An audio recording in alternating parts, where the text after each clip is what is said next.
آج کا جو لیکچر ہے تاریخ اسلام پر،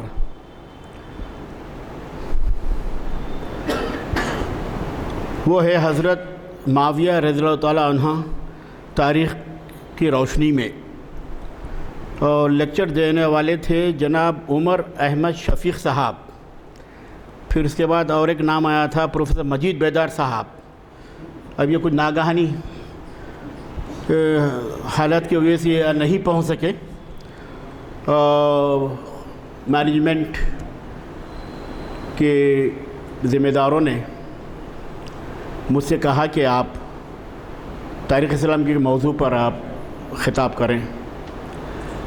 میں آپ حضرات کا شکریہ ادا کرتا ہوں کہ آپ نے مجھ کو اس قابل سمجھا، اور خاص طور پر میں ہمارے سیکریٹری صاحب عظمت اللہ صدیقی صاحب کا بھی میں شکر گزار ہوں کہ انہوں نے اس خاکسار کو قابل اتنا سمجھا انہوں نے کہ یقیناً کوئی بھی لیکچر ہو اس کے لیے تیاری کرنی پڑتی ہے، لیکن بعض اوقات ایسا بھی ہوتا ہے کہ اپنے مطالعے کی بنیاد پر یا اپنے تاریخ اسلام کی اسٹڈی کی بنیاد پر بھی چند باتیں میں نے عرض کرنے کے لیے تیار ہو گیا۔ اور خود یہ جب میں انون کالج میں پڑھ رہا تھا BA میں، تو میرا الیکٹیو پیپر تھا اسلامک اسٹڈیز۔ تو اس طرح سے کچھ یعنی طالب علمی کے دور سے ہی اس موضوع سے میں منسلک ہوں۔ تو آج موقع بھی آ گیا ہے، تو میں آپ تمام حضرات کا شکریہ ادا کرتا ہوں کہ اللہ آپ کی خدمات کو قبول فرمائے اور آپ کو صحت مند رکھے۔ حضرات، میں نے عنوان دیا ہے ہندوستان میں اسلام کا فروغ۔ آپ اس سے پہلے کہ ہم غور کریں کہ اسلام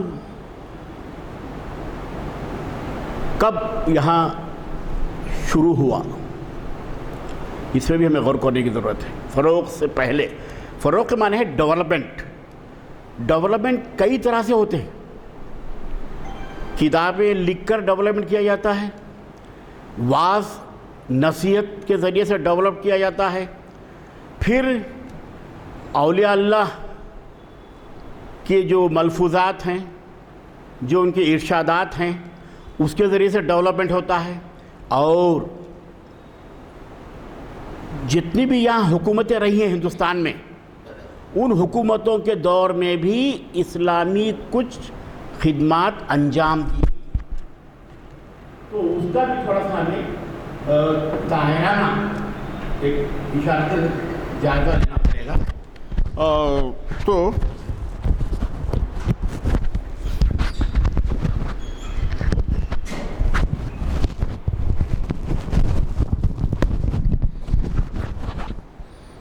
آپ جانتے ہیں کہ اللہ نے حضرت صلی اللہ علیہ وسلم کے ذریعے سے اسلام کو پوری دنیا میں مسلط کیا، اس کی ترویج ہوئی، اشاعت ہوئی، اور اس مذہب کی ترویج، اشاعت، فروغ کے لیے مکہ اور مدینہ میں جتنی کوشش حضرت صلی اللہ علیہ وسلم، صحابہ، تابعین، تبی تابعین، اور اس کے بعد کے جو اسلامی حکومتیں رہی ہیں، بنو عباسیہ کے جو بادشاہ تھے، بنو امیہ کے جو بادشاہ تھے، ان لوگوں نے بھی اپنے اپنے طور طریقے سے اسلام کو، اسلام کی ترویج اور اس کو فروغ، ترقی دینے کے لیے مختلف جو سو وسیلے، مختلف طریقے ان لوگوں نے اپنائے تھے۔ تو اس طرح سے حضرات، تاریخ اسلام یہ بہت بڑا موضوع ہے۔ جب تاریخ کا لفظ آتا ہے تو تاریخ یہ قوموں کا حافظہ ہوتی ہے۔ تاریخ، ہسٹری، قوموں کا حافظہ ہوتی ہے تاریخ.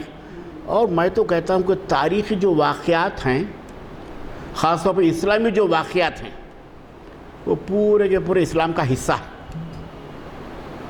ایمان کا حصہ ہے.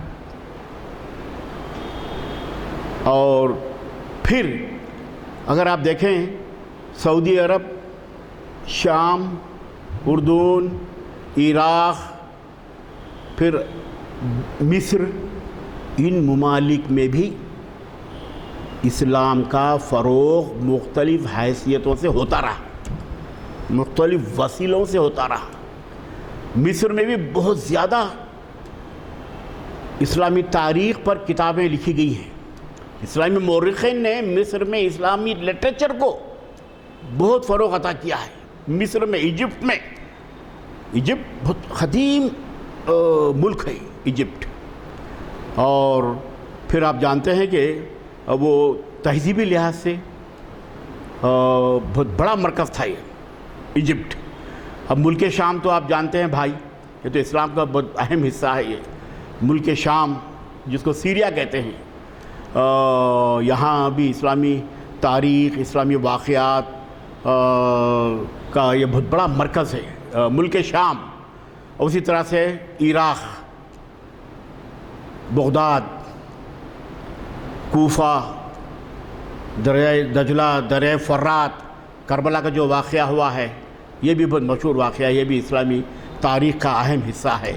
تو آپ یہ مختلف ممالک کا اگر آپ جائزہ لیں تو ان ممالک میں بھی اسلام کو ہمہ جہت انداز سے فروغ حاصل ہوتا رہا ہے، ترقی حاصل ہوتی رہی. اور خلفاء راشدین کے دور میں تو آپ جانتے ہیں کہ حضرت عمر کے زمانے میں اسلام اسپین، افریقہ تک پہنچ گیا تھا. اتنی اس کی وسعت ہوئی تھی، اتنی اس کی ترویج ہوئی تھی. اور اس کے بعد بھی اسلام کو جو سے زیادہ بہت کیا ہے ترقی حاصل ہوتی رہی. اب اصل موضوع پہ آئیے. ہندوستان میں فارسی، اردو، ہندی اور پرانی جو زبانیں ہیں یہ مروج تھیں یہاں پر. یہ زبانیں اس لیے کہہ رہا ہوں آپ کو کہ ان زبانوں کے ذریعے سے، ان زبانوں کے لٹریچر کے ذریعے سے اسلامی ادب کو، اسلامی لٹریچر کو بھی لوگوں نے تخلیق کیا ہے. بڑی بڑی کتابیں لکھی ہیں، بڑے بڑے اسلامی فلسفے کی کتابیں یہاں مل جاتی ہیں. تو ان زبان کا تھوڑا سا ہم جائزہ لیتے چلیں گے ہم. اب اب ایک تاریخ ہے کہ بھئی ہندوستان میں اسلام کب آیا.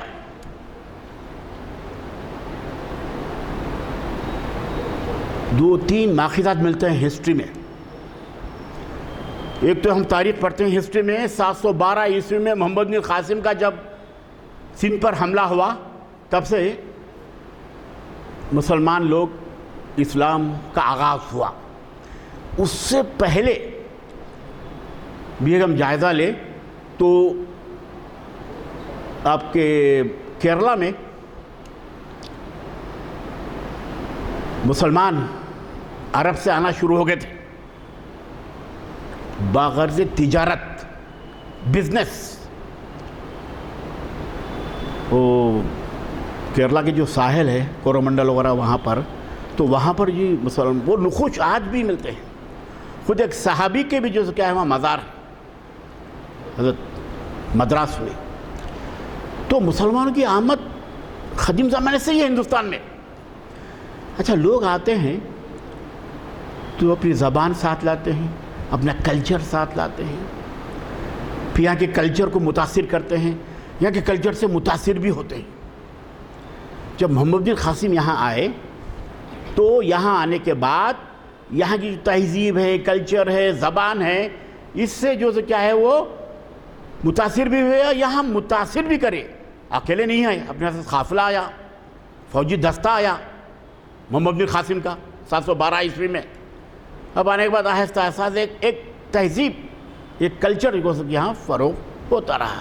اب بعد میں تھوڑا سا الگ الگ میں جائزہ لیتا رہوں گا کہ اب ایک بادشاہی خاندان ایک دور رہا، اور اس کے بعد مختلف حکومتیں یہاں بنتے رہی. غلما خاندان بھی آئے، مغل خاندان بھی آئے، لودھی خاندان بھی آئے، اور مختلف خاندان یہاں حکومت کرتے رہے، لیکن ان کے دور حکومت میں انہوں نے کچھ تو کچھ اسلامی جو کیا ہے کارناموں کی طرف اپنی توجہ مبذول کی ہے، لیکن ان کے دور میں بڑے بڑے ولی اللہ لوگ، اللہ والے لوگ، انہوں نے بہت خدمت انجام دی ہے دین کے فروغ کے لیے، اسلام کے فروغ کے لیے۔ اگر میں نام لوں، خواجہ بندہ نواز گیسو دراز، یہ بہت بڑے ولی اللہ تھے،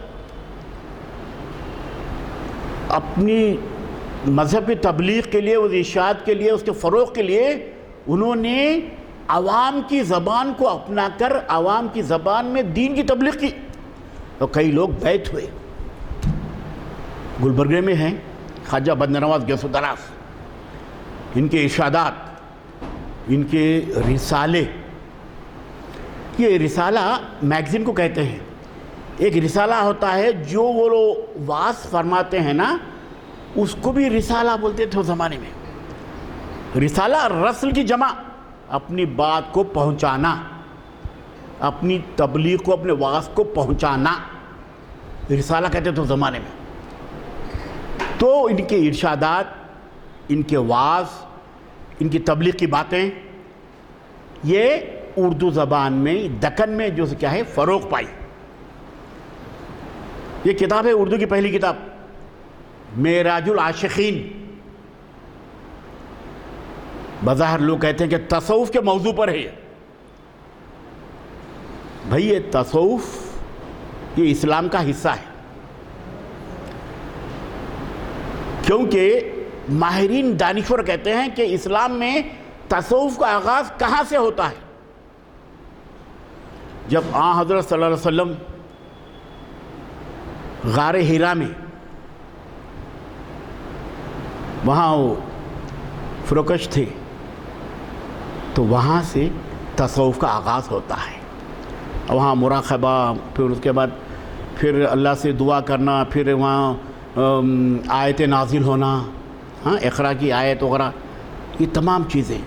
تو یہ تصوف یہ ولیوں سے منسوب کر دیا گیا ہندوستان میں، صوفیزم، تصوف۔ اور تصوف میں کچھ بھی نہیں صاحب، صرف اللہ کی طرف تمام اشارے ہیں، خدا کی طرف جانے والے راستوں کو بتلانا تصوف ہے۔ ہر سنگ میں شرار ہے تیرے ظہور کا، موسیٰ نہیں کہ سیر کروں کوہ طور کا۔ اب وہ لوگ کیا کہتے ہیں صوفی لوگ، اللہ ہر جگہ جلوہ گر ہے، ہماوسط، God is everywhere. God انسان کے شہرک کے قریب ہے، اللہ انسان کے شہرک کے قریب ہے۔ تو اس لیے یہ تصوف کے ماننے والے لوگ، یہ بھی اسلامی نظریہ ہے، اسلام سے ہٹ کے نہیں ہے، اس کی قدرت کاملہ، اس کی خدا کی قدرت ہر جگہ پنہا ہے، ہر جگہ جلوہ گر ہے۔ اس لیے انہوں نے تصوف کے ذریعے سے، اپنے صوفیانہ مسلک کے ذریعے سے اسلام کو فروغ عطا کیا۔ خواجہ بندہ نواز گیسو دراز، ان کے کرشمے، کرامات، ان کے ملفوظات، ان کے ارشادات اور ان کے جو واعظ ہیں، واعظوں کو بھی جمع کیا گیا، اس کو بھی جو کیا ہے شائع کیا گیا اس کو بھی۔ تو اور بہت سے بڑے بڑے بزرگ ہیں صاحب، تو انہوں نے بھی کچھ لکھا ہے اس زمانے میں، کتابیں لکھی ہیں، مذہبی کتابیں لکھی ہیں، اور مذہبی موضوعات پہ کتابیں ان کے مل جاتی ہیں۔ اسلام کے جو مختلف پہلو ہے وہ کتابیں ہمیں مل جاتی ہیں۔ اور اہم بات کی طرف اب ہم آئیں گے کہ حضرت صلی اللہ علیہ وسلم کی زندگی، تعلیمات، افکار کو بھی کتابی شکل میں پیش کیا گیا ہندوستان میں۔ قرآن شریف کا ترجمہ اردو زبان میں ہندوستان میں کئی لوگوں نے پیش کیا ہے، یہ بھی فروغ کا باعث ہے ہندوستان میں، یاد رکھیے آپ۔ آپ سیرت النبی کو لے لیجیے. آپ سید سلیمان ندوی سیرت النبی کا آغاز کیے, انہوں نے کچھ جلدیں لکھی, پھر اس کے بعد علامہ شبلی نعمانی نے اس کو مکمل کیا سیرت النبی صلی اللہ علیہ وسلم, اور اس کے بعد بہت سی سیرتیں لکھی گئی ہندوستان میں. کیا یہ مذہبی کام نہیں ہوتا؟ کیا یہ اسلامی کام نہیں ہوتا؟ کیا اس سے اسلام کو فروغ نہیں ہو رہا ہے؟ سیرت کی کئی کتابیں ہمیں مل جاتی ہیں. ندوۃ العلماء دیوبند, جامع نظامیہ حیدرآباد دکن میں کتنا کام ہو رہا ہے مذہب کا, مذہب اسلام کا. آپ دیکھیے, آپ کئی کتابیں, کئی جو لٹریچر لکھا جا رہا ہے. نہیں, پہلے میں اس لیے ذکر کر رہا ہوں کہ تاریخ اسلام کا ہندوستان میں کیسا فروغ ہوا, تو سیرت کی کتابیں لکھی گئیں, اور قرآن کے ترجمے بھی ہوئے ہندوستان میں. ایک ہے شاہ عبد القادر, پہل قرآن کا ترجمہ, اور ایک ہیں رفیع الدین, محمد رفیع الدین. انہوں نے قرآن کے ترجمے اولین دور میں لکھے.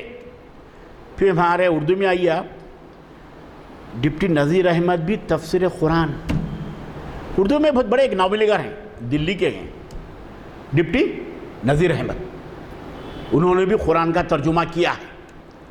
اور مولانا ابوالکلام آزاد, مجاہد آزادی, مفکر, دانشور, مقدمہ ترجمہ القرآن, بہترین کتاب ہے. قرآن کا ترجمہ انہوں نے کیا ہے, اور یہ کتاب کا اسلوب بہت سادہ ہے, سلاست لیے ہوئے ہے, سلیس ہے. یعنی اس انداز سے مولانا کا اسلوب, مولانا ابوالکلام آزاد کا اسلوب بہت صاف سیدھا تھا. کوئی اتنا علمیت, مفرس, معرب اسلوب نہیں تھا ان کے پاس. تو انہوں نے قرآن مجید کا ترجمہ بھی مقدمہ ترجمہ القرآن کے نام سے انہوں نے لکھا ہے. اور اس کے بعد سے بہت سے جو کہ علماء دین, مشائخین اعظام اور کئی مفتی حضرات نے بھی ہندوستان میں قرآن مجید کے ترجمے کرتے رہے. پھر حضور کی سیرت صلی اللہ علیہ وسلم کو بھی جو کیا ہے بہت زیادہ یہاں ہندوستان میں فروغ حاصل ہوا. اور اس کے علاوہ سیرت کی کتابیں لکھی گئیں, قرآن مجید کے ترجمے ہوتے رہے, آج بھی ہو رہے ہیں. آج بھی معارف القرآن, تفسیر قرآن, یہ بھی قرآن کا جو کہ اچھا سا ترجمہ ہے. یہ اگر کہیں مل جائے تو آپ پڑھ لیں, اس کا مطالعہ کریں آپ, معارف القرآن. اور پھر اس کے بعد اور بہت سے کام یہ دینی ہو رہا ہے, دینی ادارے کام کر رہے ہیں. اوکے, اس کے بعد پھر ہمارے جو بادشاہ تھے, اکثر لوگ کہتے ہیں کہ ہندوستان میں مسلمان 600 سال 700 سال 900 سال 1000 سال حکومت کیے, لیکن مسلمانوں نے جو حکومت کی ہے, بادشاہوں نے, انہوں نے تمام طبقات کو لے کر چلنے کی حکومت کی ہے. انہوں نے اسلام کو زبردستی مسلط نہیں کیا کسی پہ. میرے بھائی, چاہے وہ میر عثمان علی خان بادشاہ کو بھی لے لیں آپ, کبھی کسی سے زور زبردستی نہیں کیے. وہ عثمان علی خان پاشا, آصف سادس, میر محبوب علی خان پاشا, کبھی کسی سے مذہب کے بارے میں زبردستی نہیں کیے. کوئی مثال ملتی نہیں ان کی. پھر وہ جو بادشاہ گزرے ہیں ہمارے مغل خاندان کی, انہوں نے بھی کبھی کسی سے زبردستی نہیں کی مذہب کے بارے میں. جناب, جس طرح سے آج ہم کو اس طرح کے عصری دور میں مثالیں مل رہی ہیں کہ زبردستی یہ پڑھو, زبردستی وہ پڑھو. کیا پڑھنا بھائی؟ ارے مذہب اپنے دل سے ہے. آپ اب زبردستی پڑھا تو کیسا پڑھتے؟ جو پڑھنا ہے وہی پڑھیں گے نا بھائی. آپ جو پڑھنا ہے اول کلمہ طیب لا الہ الا اللہ محمد رسول اللہ, آپ پڑھیں گے. آپ وہ پڑھیں گے, آپ کا وہ ہے وہ پڑھیں گے. ہر ایک اپنے اپنے مذہب کے الگ الگ طریقے ہیں, اس کے اپنے اس تقاضے ہیں, اس کے اپنے اصول ہیں. زبردستی نہیں پڑھا ایسا. خود آپ کا جو دستور ہے وہ بھی تلقین نہیں کرتا کہ زبردستی پڑھاؤ, نہیں تلقین کرتا. دستور بھی آپ کا کانسٹیٹیوشن جمہوریت کی ایک مقدس کتاب ہے ہندوستان کے لیے, اور تمام ہندوستانی زبانوں، ہندوستانی ماحول، تہذیب کی روح کو پیش نظر رکھتے ہوئے امبیڈکر نے اس کو مرتب کیا ہے، ان کے رفقائے کار نے مل کر، اور دستور تو پوری آپ کو اجازت دیتا ہے۔ اسی لیے تو آپ نے دیکھا ہوگا کہ ہر مذہب کے ماننے والے اپنے اپنے تبلیغ کر رہے ہیں، اپنا فروغ عطا کر رہے ہیں اپنے اپنے مذہب کو، اور دستور دے رہا ہے، کوئی حکومت کا نہیں ہے عمل دخل، دستور خود کہہ رہا ہے۔ تو اس طرح سے یہ کام جو سو کیا ہے ہندوستان میں ہو رہا ہے، سیرت کا کام ہو رہا ہے، قرآن مجید کی تفسیر کا کام ہو رہا ہے، اور بھی بہت سے وسیلے ہیں۔ پہلے زمانے میں مساجد کا بہت بڑا کردار تھا، آج مساجد صرف عبادت کے لیے مختص ہو گیا، امام، مؤذن، نماز، اوکے، لیکن پہلے زمانے میں مساجد میں حضور صلی اللہ علیہ وسلم کے دور میں مساجد ملت اسلامیہ کے مسائل کے حل کے مرکز تھے۔ ہاں، آئلی مسائل، معاشی مسائل، تعلیمی مسائل، ایسے بڑے مرکز تھے میرے بھائی۔ آج کل خانقاہ ہیں، دیگر چیزیں ہیں، لیکن پہلے مساجد کا بہت بڑا رول تھا۔ ہاں، صلی اللہ علیہ وسلم کے دور میں کئی جو مسائل لوگ بیٹھ کے حل کرتے تھے مسجد میں۔ تو مسجدوں کا بھی بہت بڑا کردار ہے اسلام کو فروغ دینے میں۔ مسجد کے مختلف جو شعبے ہوتے ہیں، ہاں، صبائی مدرسے ہیں، ہاں، دینی مدرسے ہیں، اور ایک خاص بات ہے صاحب، یہ دینی جو مدارس ہیں بہت ہیں ہندوستان میں، وہاں بھی بہت کام ہو رہا ہے۔ پہلا کام تو قرآن کا حفظ، 3 مہینے میں حفظ کر رہے ہیں بچے، 1 سال میں حفظ کر رہے ہیں بچے، یہ بہت بڑا فروغ ہے میرے بھائی ہندوستان میں۔ کئی مدارس میں کام ہو رہا ہے، اسلام کی تبلیغ کا ہو رہا ہے، اسلام کے فروغ کا کام ہو رہا ہے۔ تو مدارس کے ذریعے سے بھی بڑے مدارس تھے ہندوستان میں، ابھی بھی ہیں، چل رہے ہیں آج بھی، اور نئے نئے کھل بھی رہے ہیں، لیکن اب وہاں آپ دیکھتے ہیں کہ بچوں کو دینی تعلیم کے ساتھ عصری تعلیم کا بھی رجحان ان میں پیدا کیا جا رہا ہے۔ ضروری ہے جناب عالی، یہ مدرسے کے بچے حفظ کرنے کے بعد کہاں جائیں گے؟ رہ تو سماج میں، معاشرے میں۔ تو میں تو کہتا ہوں کہ ان مدارس کے بچوں کو دینی تعلیم بھی دیں، عصری تعلیم بھی دیں، اور خود ان کو اپنے پیر پہ کھڑے ہونے کا ان کو وہ سلیقہ بھی سکھائیں، ضروری ہے۔ تو آج ہم دیکھ رہے ہیں کہ ہمارے جو بچے ہیں، خاص طور پر میں دیکھتا ہوں، ملاقات ہوتی ہے کالج میں، وہاں انجینئر ہیں، ڈاکٹرس ہیں، بٹ دے آر آل حافظ قرآن۔ بہت سے بچوں سے ملاقات ہوئی میری، کئی ایسے گروپ 1 بھی آئے ہیں بچے حافظ قرآن ہیں، کئی ایسے کلکٹر بھی بنے ہیں، حفظ کر رہے ہیں بچے۔ تو بھائی یہ بھی ایک بڑا وسیلہ ہے ہندوستان میں، کہ اور ہندوستان میں وسیلہ ہے سے مراد دستور نے خود ہم کو آزادی دی ہے 1948 میں، 49 میں، کہ تم اپنے اپنے مذہب کی جو کیا ہے پیروی کرو، اس کی تبلیغ کرو، اس کو آگے بڑھانے کی کوشش کرو، اس کو فروغ دے، دستور کو اجازت دیا۔ تو ظاہر ہے ہندوستان میں یہ کام ہو رہا ہے۔ اور دوسری اہم بات یہ ہے کہ ابھی میں نے کہا رسالہ میگزین، جیسا ادبی رسالے، علمی رسالے ہوتے ہیں نا، اس زمانے سے ہی 18 سنچری 19 سنچری مذہبی رسالوں کی تاریخ بھی ہے ہمارے ہندوستان میں۔ بعض رسالے دینی ادب کو، مذہبی ادب کو، مذہبی افکار کو، مذہبی اقدار کو، مذہبی اصولوں کو ملحوظ رکھتے ہوئے، مد نظر رکھتے ہوئے مختلف ماہنامے، سہ ماہی، 6 ماہی، سالنامے یہ شائع کرتے ہیں۔ صاحب یہ میگزین کے بارے میں ایک بات بتاتا ہوں آپ کو، ذرا سن لیجیے غور سے۔ دینی میگزین، مذہبی میگزین کے بارے میں، یہ میگزین جب نکلتا ہے نا تو مدیر کیا کرتا ہے، اس میں موضوع سے متعلق نیا مواد پیش کرتا ہے، اس لیے میگزین کی اہمیت ہے۔ کتاب ایک سمندر کے مانند ٹھہرا ہوا علم ہے۔ کتاب جو کتابیں پڑھتے ہیں نا، دینی کتابیں، علمی کتابیں، معاشی کتابیں، نصاب سلیبس کی کتابیں، اس میں علم کا ایک ٹھہراؤ ہوتا ہے. لیکن جو یہ میگزین چھپتے ہیں، کیوں چھپتے ہیں یہ میگزین کے جو مضامین ہوتے ہیں، دینی مضامین، ان مضامین میں عصری شعور، عصر حاضر کے جو مسائل ہیں، ان مسائل کو پیش نظر رکھتے ہوئے مضمون نگار اپنا ایک نظریہ، اپنا ایک ویژن، اپنا ایک مقصد میگزین میں پیش کرتا ہے. تو پہلے زمانے میں میگزین کی بہت اہمیت تھی.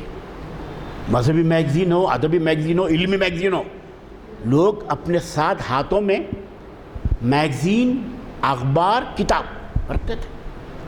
اجی صاحب بعض لوگ تو اتنے علم کے دھنی تھے کہ اپنے ساتھ چھوٹے پاکٹ سائز وہ گائیڈ ناولس یا افسانوں کے مجموعے یا مذہبی رسالے اپنے ساتھ رکھتے تھے. اپنے ایسا پڑھنے کا رواج تھا، پڑھنے کے تو دھنی تھے لوگ. کھانا بھی نہیں، پانی بھی نہیں، بس غرق ہوتے تھے پڑھنے میں. تو اس طرح سے جو کیا ہے، یہ میگزینوں کا بھی بہت بڑا عمل دخل ہے ہندوستان میں اسلام کو فروغ دینے میں. خود آج کل آپ دیکھ رہے ہیں کہ الرسالہ ایک میگزین نکلتا ہے مولانا وحید الدین خان صاحب کا، بہت کام ہو رہا ہے.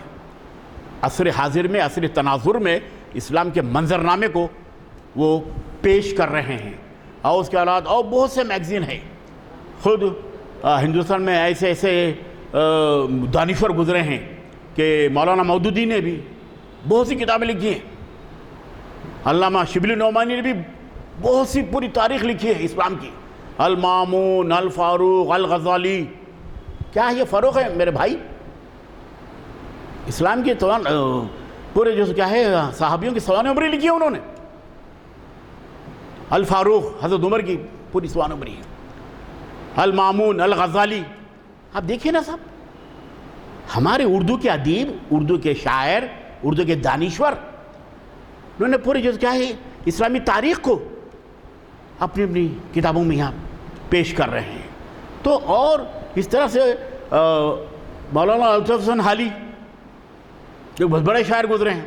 ہاں، ہمارے شعراء کا بھی بہت بڑا دخل ہے صاحب اسلامی رجحان کو، افکار کو فروغ دینے میں. ہندوستان میں حالی کا بہت بڑا مرتبہ ہے. اقبال تو پوری زندگی اسلام کی ترویج، اشاعت، اسلام کا پیغام، اسلام کے افکار اور اسلامی جو کیا ہے پوری جو کیا ہے دنیا کو انہوں نے اپنے کیا ہے اشعار میں پیش کر دیا ہے. تو حالی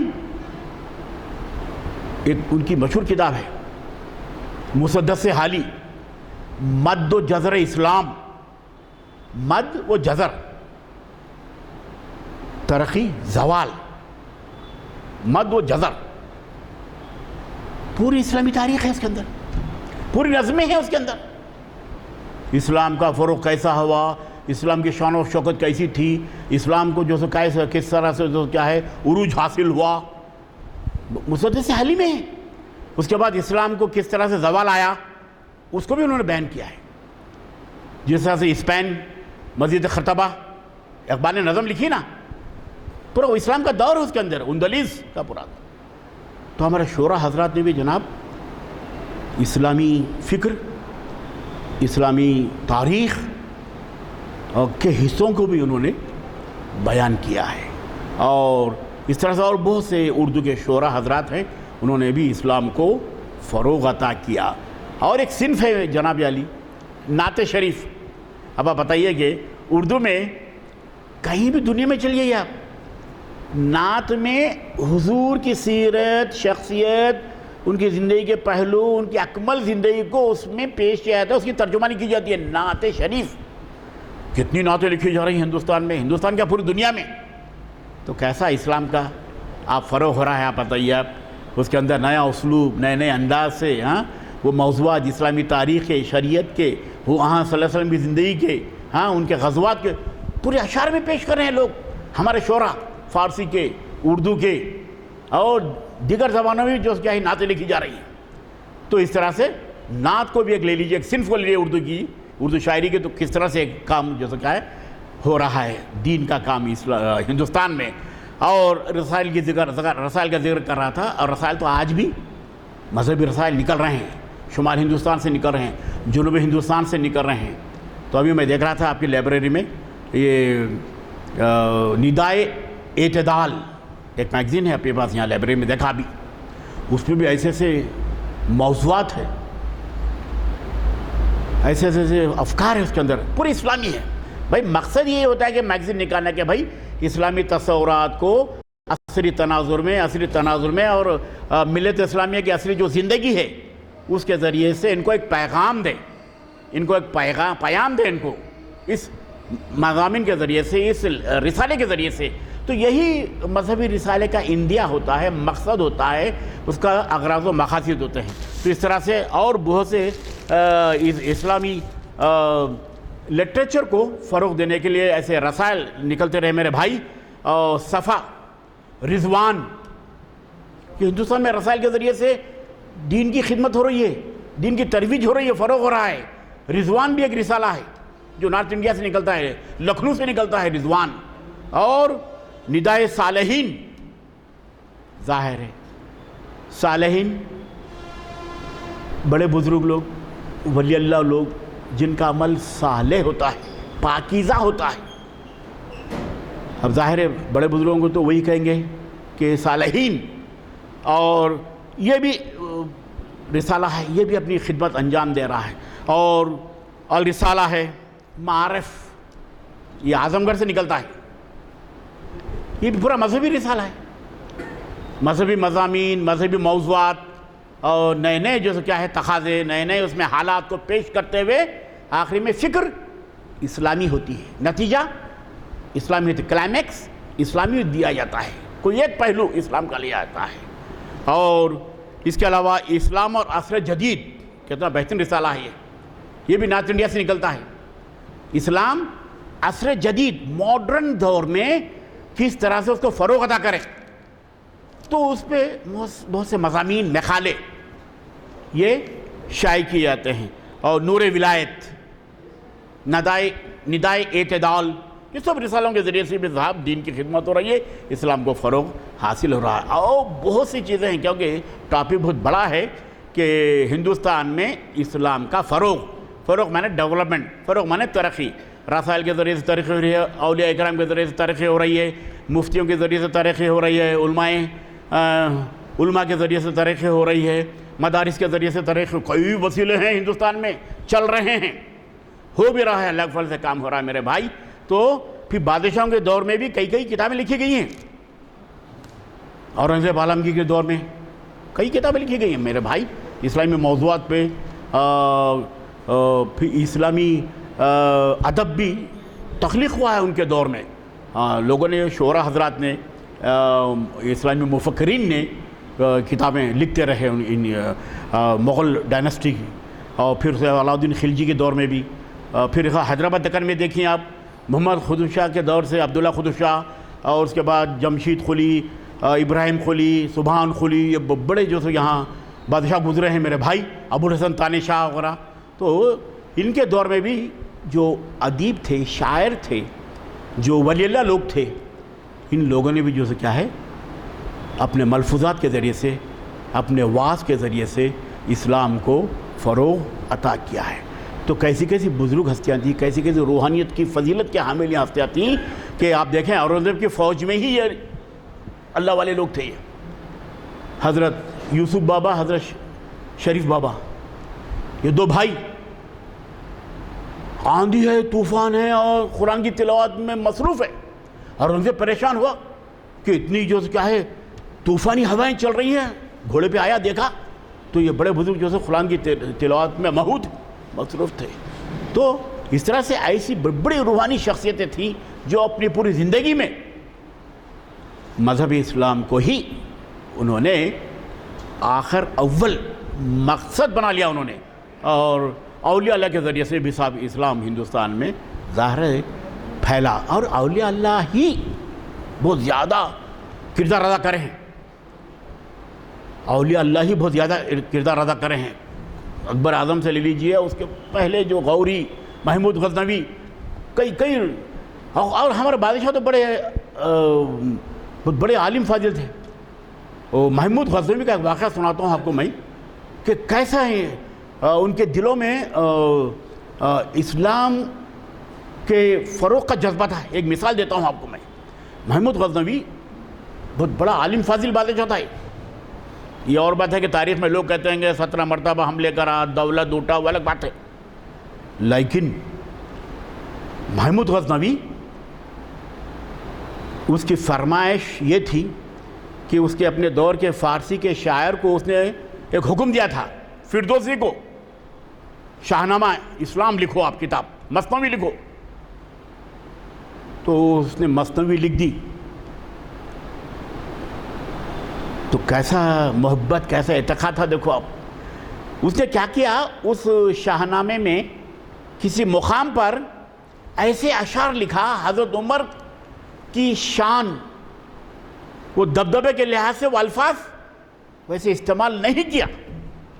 اور محمود غزنوی نے وعدہ کیا تھا فردوسی کو, اگر تم یہ شاہنامہ لکھیں گے تو تم کو ہر ایک شعر کے بدلے ایک اشرفی آپ کو دی جائے گی, انعام. لیکن آپ دیکھیے, آپ جانتے ہیں کہ حضرت عمر کا دبدبہ اسلام میں کیسا تھا. ہاں, ان کی شان و شوکت کیسی تھی حضرت عمر کی. لیکن محمود غزنوی نے جب وہ پڑھا, عشاء کے بعد پڑھتا تھا بادشاہ, نماز کے بعد تحریریں, جب پڑھا مثنوی تو دیکھا کہ نہیں, یہاں تھوڑا سا سہو ہوا ہے, یہاں تھوڑی غلطی ہوئی ہے. کہ جو حضرت عمر کی شان میں جو الفاظ آنا تھا, جو شان و شوکت والے الفاظ آنا تھا, لکھنا تھا, نہیں لکھا. اس لیے انہوں نے اپنے انعام کو چاندی میں بدل دیا. میں یہ بھی بیٹا بہت خوددار تھا فردوسی. بادشاہ جب چاندی کا وہ انعام بھیجے, نہیں لیا ہی نہیں. زندگی واپس کرا, ہر کار کے ذریعے سے واپس کرا. آخری میں یہ ہوا کہ اس کے مرنے کے بعد اس کی بہن وہ انعام لے لی, چاندی کے اشعار. تو کیسا عقیدت تھا, کیسا مرتبہ تھا حضرت عمر کا, اور کیسا یہ بڑے بڑے بادشاہ کیسے اسلامی خطروں کے ماننے والے تھے, وہ بتلانا مقصد میرا ہے. بعض بادشاہ ایسے تھا. اور اورنگزیب عالمگیر بھی بہت بڑا بادشاہ تھا. آپ جانتے ہیں ان کی زندگی, میرے بھائی, کہ کیسی زندگی ہمارے لوگ گزارے ہیں. کیسے شہنشاہ وقت کہ پورے اسلامی وصف اپنی زندگی میں لانے کی کوشش کر اورنگزیب عالمگیر کی ٹوپیاں سی کر اپنے معاش, خزانے سے پیسہ نہیں لیا میرے بھائی, خزانے سے پیسہ نہیں لیا. عوام کا پیسہ ہے. یہ پیسہ کس کا ہے؟ یہ عوام کا ہے, رعایا کا پیسہ ہے. نہیں چھیا, وہ ٹوپیاں سی کر, قرآن شریف لکھ کر اپنے معاش کے لیے, اپنے گزر بسر کے لیے پیسہ کمایا, پیسہ حاصل کیا اورنگزیب عالمگیر. ایسے جیسے کیا اوصاف والے بادشاہ بھی ہمارے یہاں ہندوستان میں گزرے ہیں میرے بھائی. تو اس طرح سے ان بادشاہی حکومتوں نے بھی کیا ہے اسلام کو فروغ دینے میں کوئی کسر نہیں چھوڑی. اور اولیاء اللہ کا تو بہت بڑا مرتبہ ہے. آپ دلی کے بڑے آپ اولیاء اللہ کو آپ دیکھیے, آپ صدر الدین کوہرانی, محمود, اور پھر اس کے بعد خواجہ بختیار کاکی رحمۃ اللہ, اور بہت بڑے بزرگ ہیں اور اعلیٰ تقوی کے حامل لوگ تھے. یہ 8 دن کا 10 دن کا روزہ رکھتے تھے. کیسی اسلامی مثالیں ہیں میرے بھائی. 8 دن کا کھجور کھائے, پھر کھجور کنٹینیو, روزہ. یہاں ہم 12, 13, 14 گھنٹے میں ہم پریشان رہتے ہیں ہم لوگ, 14 آورس میں. لیکن کیسا روزہ ہے, کیسا تقویٰ تھا ان لوگوں کا. تو اب باہر بہت سی چیزیں ہیں میرے بھائی, کیونکہ میں ایک اجمالاً مجموعی حیثیت سے میں یہ احاطہ کیا ہوں. اور بہت سی باتیں ہیں اسلام کے فروغ کے لیے. کئی ایسے وسیلے ہیں. اور پھر اس کے بعد اردو زبان میں, فارسی زبان میں, اور انگلش میں بھی بہت سی یہاں کتابیں لکھی گئی ہیں. انگلینڈ میں بھی ایک کتاب ہے صاحب, آپ کو بتاتا ہوں کہ سر ولیم میو نے لائف آف محمد کتاب لکھی. لیکن وہ کتاب جو اس میں انہوں نے ریمارک کیے ہیں, اس نے جو کتاب میں صحیح اسلامی تاریخ کو پیش نہیں کیا, بہت سی غلطیاں تھیں اس میں. لیکن اس کا جواب اردو میں سر سید احمد خان بہت بڑے ایک دانشور تھے, انہوں نے خطبات احمدیہ کے ذریعے سے اس کا جواب دے دیا. تو اس طرح سے ایسے جو مباحث کے ذریعے سے, پھر جواب در جواب, اس طرح سے کوئی ایسا لکھا تو اس کے عمل کے طور پر جو جواب دینا, ایسا بھی لٹریچر ہمارے پاس بہت پڑا ہوا ہے بھائی. تو لہذا علمی ادبی لٹریچر, اسلامی لٹریچر ہندوستان میں آج بھی موجود ہیں, کتب خانوں میں موجود ہیں, اور بڑے بڑے جامعات میں بھی موجود ہیں. لیکن مسئلہ یہ ہے میرے بھائی کہ پڑھنے والے کم ہو گئے ہیں. یہ بہت بڑی ٹریجڈی ہے قوم کی، ملت اسلامیہ کی، کہ آج وقت کی ضرورت ہے کہ اسلام کو حاصل کرنا ہے، اسلامی ادب کو پڑھنا ہے، تو پڑھنے کا ذوق و شوق پیدا کرنا بہت ضروری ہے۔ تمام ذمہ داریوں کو بالاتر رکھ دیں، اور پہلے جیسا جو ماحول تھا کہ اسٹڈی کلچر، اس کو اگر پیدا کریں تو یقیناً جو کیا ہے بچوں میں بھی جو کیا ہے اسلام آئے گا، بچے بھی جو کیا اسلامی تعلیمات سے بہرہور ہوں گے، اور مجموعی حیثیت اسلام کو فروغ حاصل ہوگا۔ انہی چند کلمات کے ساتھ میں ہمارے سیکریٹری صاحب کا شکریہ ادا کرتا ہوں کہ ایسے ہنگامی حالات میں میں آ گیا ہوں، پھر بھی چیدہ کوئی خیالات کا اظہار کیا ہوں، اگر غلطی ہو تو معافی چاہتا ہوں۔ بہرحال آپ تمام حضرت کا شکریہ ادا کرتا ہوں کہ آپ نے مجھ کو سنا ہے۔ بہرحال ان چینی چند کلمات کے ساتھ میں اپنی گفتگو کا اختتام کرتا ہوں۔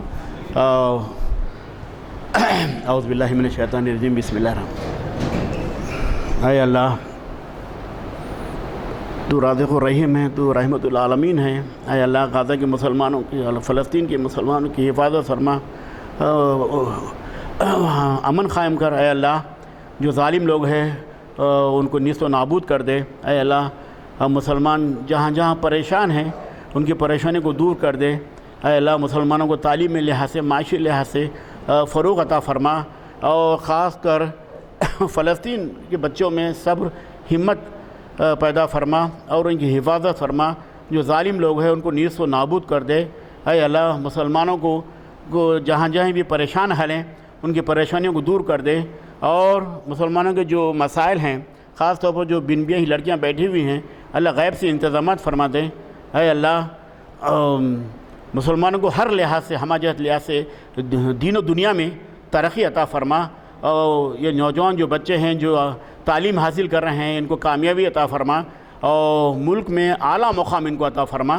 لا الہ الا انت سبحانک انی کنت من الظالمین۔